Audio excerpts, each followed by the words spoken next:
takes more than slapping a Q on it to be a great software engineer. This is episode 345 of the Soft Skills Engineering Podcast. I'm your host, Jamison Dance. I'm your host and lover of Qs, Dave Smith. Soft Skills Engineering is a weekly advice show about all the non-technical things that go into the technical field of software development, where sometimes the answer to a problem is a Q, and sometimes the problem is a Q. Well, someone else put it. The answer today is a Q. The problem tomorrow is a Q. Yes. The same Today's Q. answer is tomorrow's problem. That's probably a good summary of software development. It totally is. It totally is. The villains of tomorrow are the heroes of today. Yeah. And the villains of like yesterday, the heroes correct. You know, it's like, oh, what a mess I've inherited. Yeah. Don't worry. Those words will be said about you. This mess was someone's solution. To another mess. Actually, to the same mess you're about to create. So, you know, it goes in cycles sometimes. It's a double-ended Q. Hang on, I had to type it into Twitter so I could remember that pithy quote and then Which one? claim credit for it. I don't know. Something about today's solution to tomorrow's problems. Yeah. The hero developers of today are the villains of tomorrow. Oh man, that just really it actually hurts my soul to think that out loud, because I know it's true, and I know I've been that villain. You know what? It's sort of like how that younger generation is always full of irresponsible, disrespectful whippersnappers, and then you get, yeah, you're young, you feel like your elders are wrong. You get old, you find out you were wrong. The youngsters are wrong. the new youngsters are wrong. Yeah, but I had it right. Oh man, no, you know what I find out? I'm just every 10 years I look back and I'm like, I was such an idiot. That cycle has not reduced in intensity. It's a sign of growth, I guess. But what were you okay? I'm still an idiot. 20 years ago, were you like way more of an idiot I was like than 10 years ago? I was like super idiot 20 years ago. Okay. 10 years ago, I was like pretty serious idiot. And so now, I don't know. Yeah. I'm sure I'm an idiot. And now you got to figure it out. Yeah. For now. The present always feels so right. Okay. Enough pontificating. Shall I thank our sponsor today? Yes. This episode is sponsored by the amazing Compiler, an original podcast from Red Hat discussing tech topics big, small, and strange. Go check out Red Hat Compiler anywhere you listen to podcasts. Maybe even this very app that you see on your phone right now. Maybe they're listening on their computer. Okay. But probably not. Using some application. Yeah, that's okay. Okay. I'm going to thank our patrons. Thank you to these folks who contribute at the level where we shout them out every single week. Thank you to Anthony Ungaro, Kent C. Dodds, Oladapo Fadye, Monkey Face Emoji, I Love Mavis, Santa Hopar, Jonathan King, Connie Lee, Braytek Tatkowski, Nick Cantor, Ira Chan, Jenny Kim, John Grant, Gnandon Hooten, Ohio. I looked that up. We got to pause. And why? I know how to say it now. Hold on, let me. Oh, how do you say it? Stand by, I'll tell you. This is what our listeners come to see and hear. Okay. I thought I knew how to pronounce it, and I just found a YouTube video that is clearly a bulk created YouTube video for like thousands of words with terrible pronunciation. Some text-to-speech thing pronouncing it for us. Okay, I don't know how to pronounce it. I'm sorry. I stalled the show for nothing. That's fine.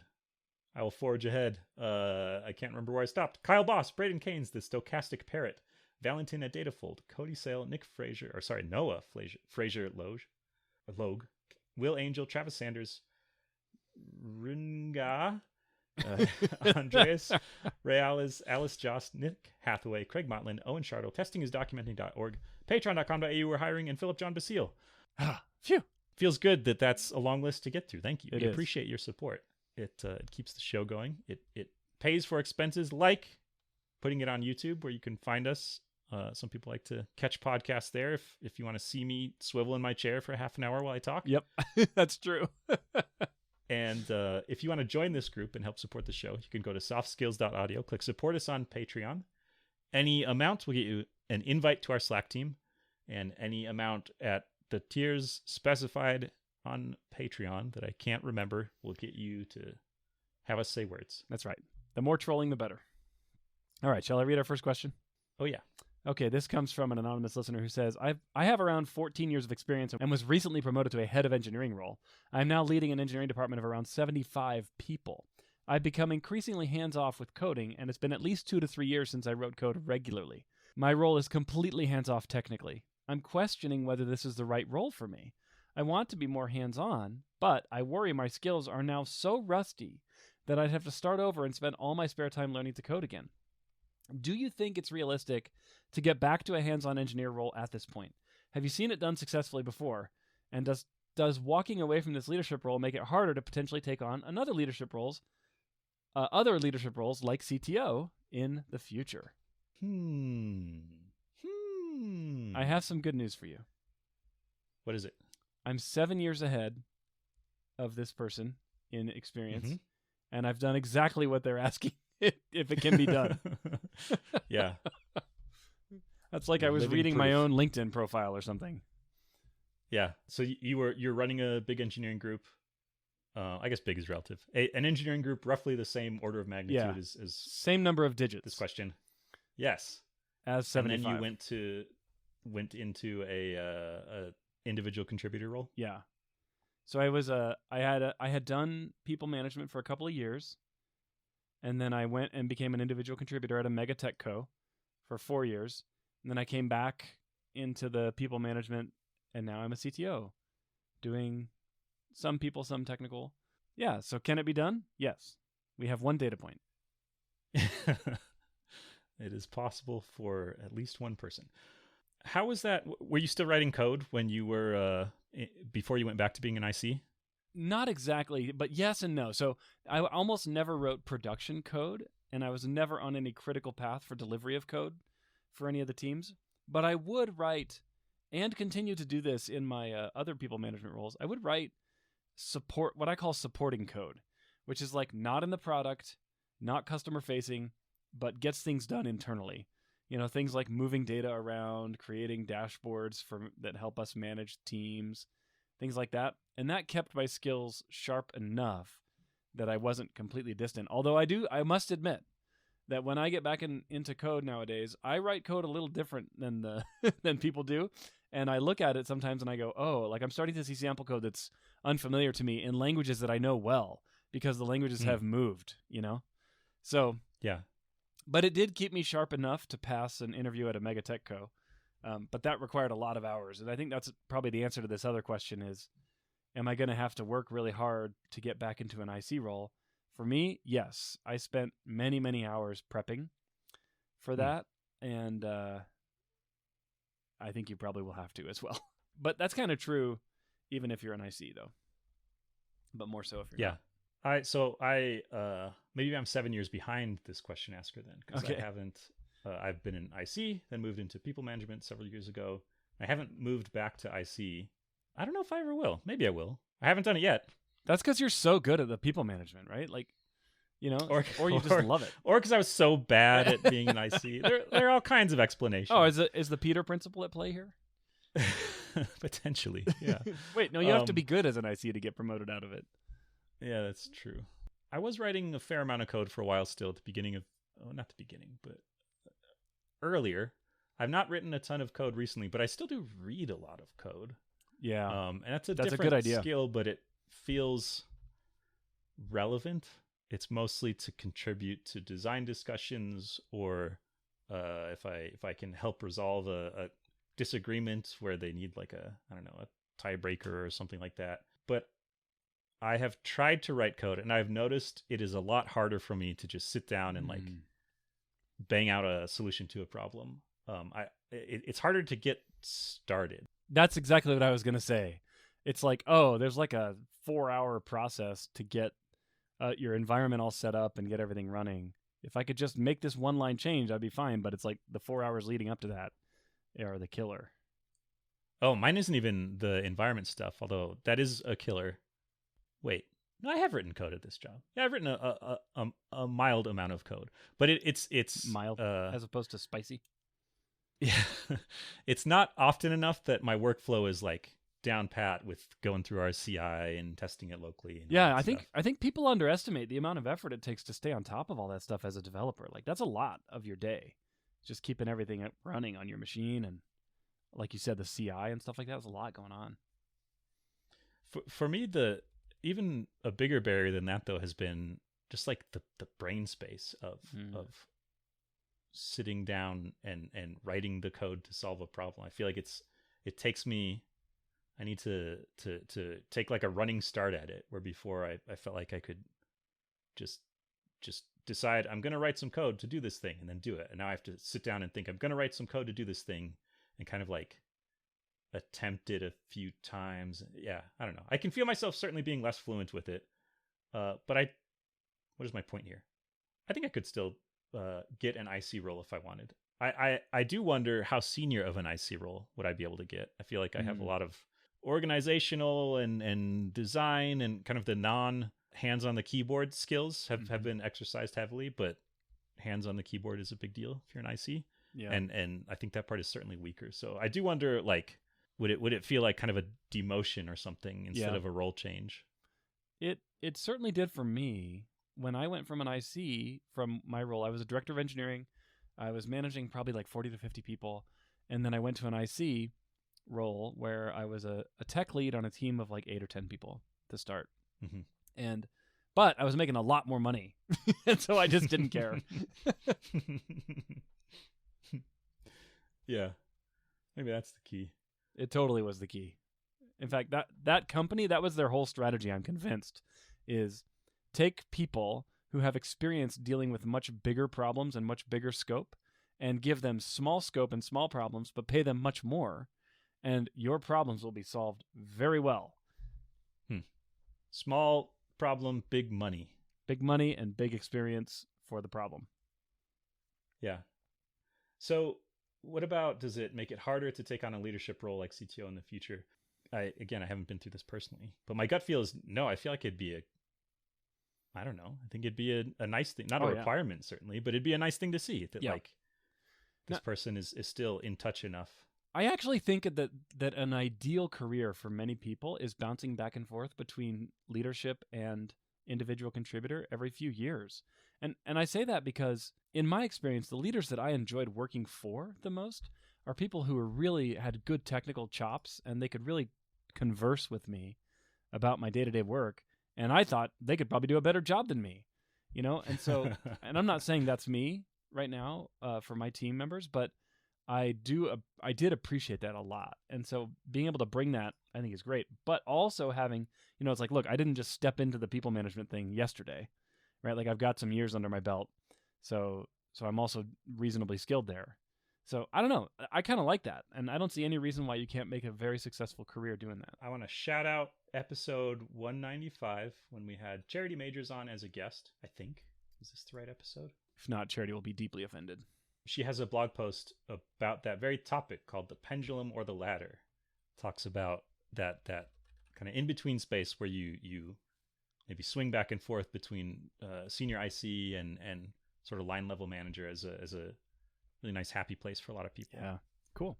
Way to growth hack our audience by making them listen to 2 episodes instead of just 1. That's really good. And maybe I got the episode wrong, so you'll have to listen to like 100 episodes to find the right one. You can binary search it, maybe. I don't know. Yeah. Log base 2 of 345, whatever that is. Too bad they're not sorted by anything. We'll never know. Yeah.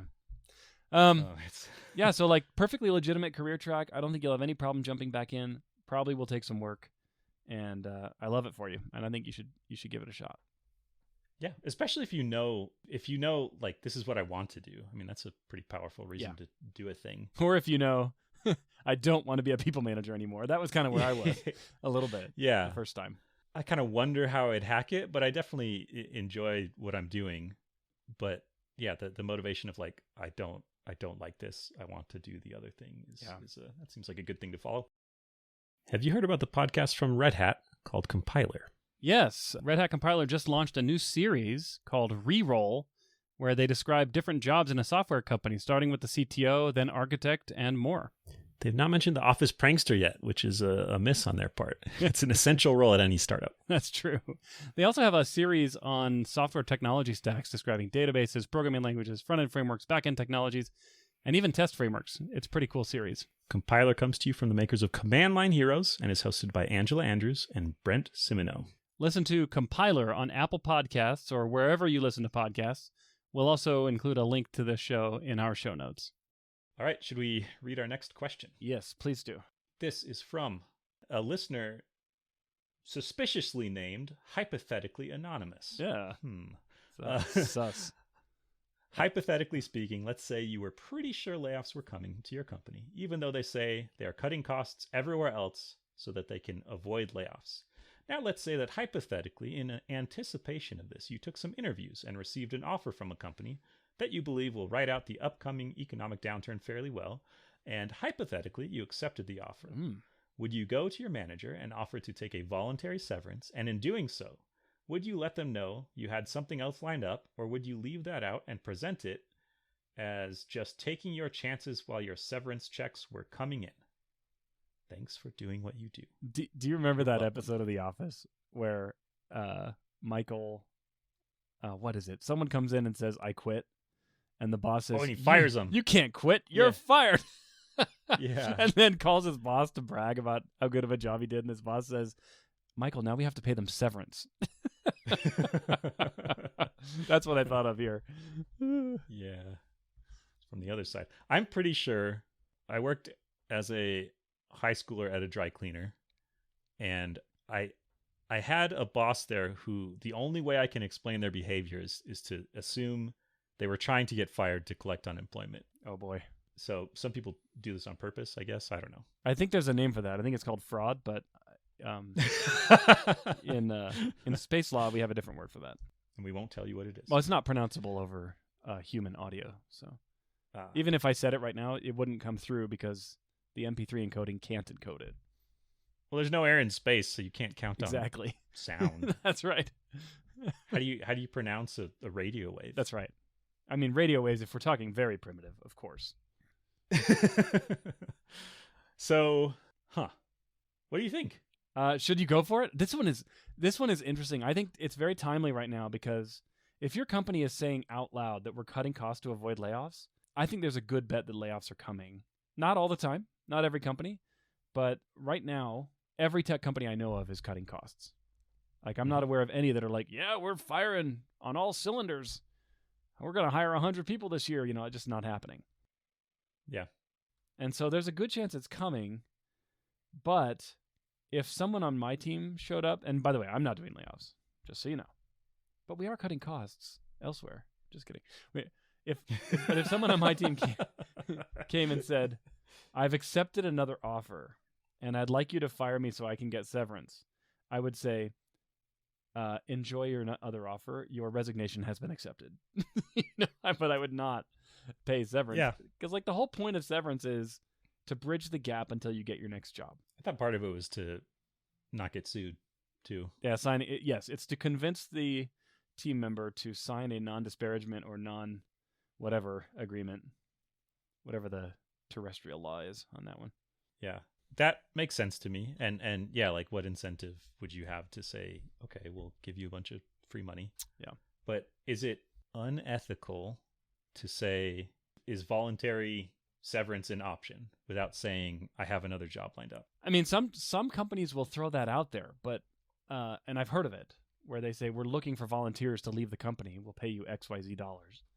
But this sounds like the situation is that offer is not on the table. Yeah. This is them fishing for it. Yeah. This would be them fishing for it. How do you, so first of all, let's just say that you just want to go after the money and ethics be darned. You're not into twoism like our previous episode,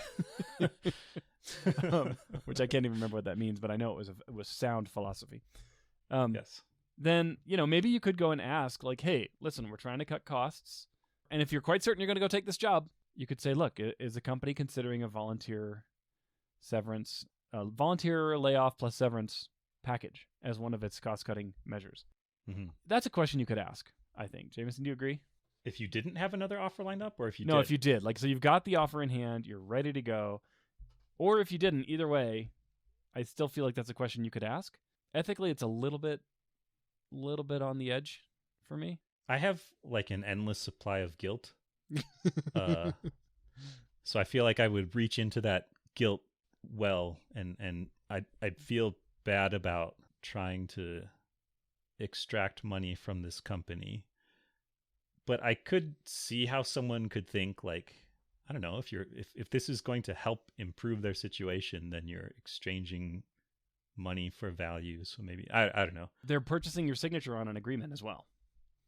Don't forget that. And your signature is very valuable. Also, don't forget that. It's like an autograph. Think of it like an autograph. That's right. You're selling them an autograph. I don't know. I know that if I found out this is what happened, I would be so mad at the person as a manager. who did it. Like, yeah, if I was like, already had a job and you asked for severance. Yeah. So I think this feels slimy to me. It definitely has a slimy vibe. And I'll state, I think the kind of the underlying philosophy here is you're trying to get money unearned. Like, there's no effort from you on this one. There is that's wrong. I don't know. I could probably justify this by saying I'm willing to sign an agreement that says I won't hire your people away. I won't disparage the company publicly, et cetera, the things that companies want you to sign if you'll pay the severance. Of course, then they'll just be like, take a look at your employment contract that you already signed. Yeah. You probably already signed one of those, but you wouldn't have double signed it. So I want to say I think this is wrong, but still leave room for other people to think it's right because I like to waffle, I guess. So let me ask you this question, Jamison. I'm going to put you in a moral dilemma. Yeah. Let's say you opted not to go after this severance play, and you just took the other offer and you did what normal people do, which is quit your job and then go get your other one, and then start your other job, no severance. What if you found out a week later that this company, your former company, offered voluntary layoffs with severance? Would you feel bad that you hadn't taken advantage of it or waited the week? I mean, yeah, bad in the way that like it's not like I could have known, but I think I would say, gee, I wish I had free money. Oh well. Okay. Yeah, it feels, I think the argument for it is you're providing value to them. Maybe they're up against some really tough choices, and this makes those choices less tough. Like, oh, we have to cut 5 people, and we really think they're all incredible. And we'd like some volunteers, please. Now we only have to cut 4. Maybe not. Maybe this isn't the person we would have chosen to cut, but oh well. Yeah. But I don't know. It just feels bad to me. All right. Well, I mean, I say whatever Jamison feels is probably right. Yeah. I've lived my whole life this way, and I haven't regretted it yet. I'm really glad Jamison hasn't recorded most of our phone calls. I think the fact that you have an offer in hand that you've accepted already is what feels bad. Yeah, I think if you've already chosen, had kind of like, if I'd kind of like started to look around a bit, maybe I was interviewing, maybe this would feel less bad. But it's like you're providing them with the illusion of a choice when really there isn't a choice. What if you had been severely underpaid for the last 5 years at this company and you gave your soul to them, but they just would not give you a raise, and you feel like this little severance pay is making it right? Then you're probably not working at a place that's going to give you voluntary severance. If you've been severely underpaid. That is a good point. I don't know. I still think it is kind of shady. Okay. But I don't know. Maybe you have like dire financial needs that you're trying to meet or something. Yeah. But I don't know. I'm just gonna waffle here and as I do. This is like the first time you've just clearly said I don't know in 345 episodes. That cannot be true. I feel like I say that every episode, and then I end up on one thing. I guess sometimes you usually waffle, and then you just go with whatever I say. That's how I think about it too. But like, I waffle until Dave says his thing, and then I can agree with him and sound like, oh, I'm safe. I can agree with Dave. Sometimes you'll give guidelines and say, well, if this is important to you, do X, and if that's important to you, do Y. But in this one, you're just saying, I don't know. It's very unusual for you. Okay, I'll get back on familiar ground. Okay. I think you shouldn't do this. Okay. No equivocation, no extenuating circumstances, always and forever.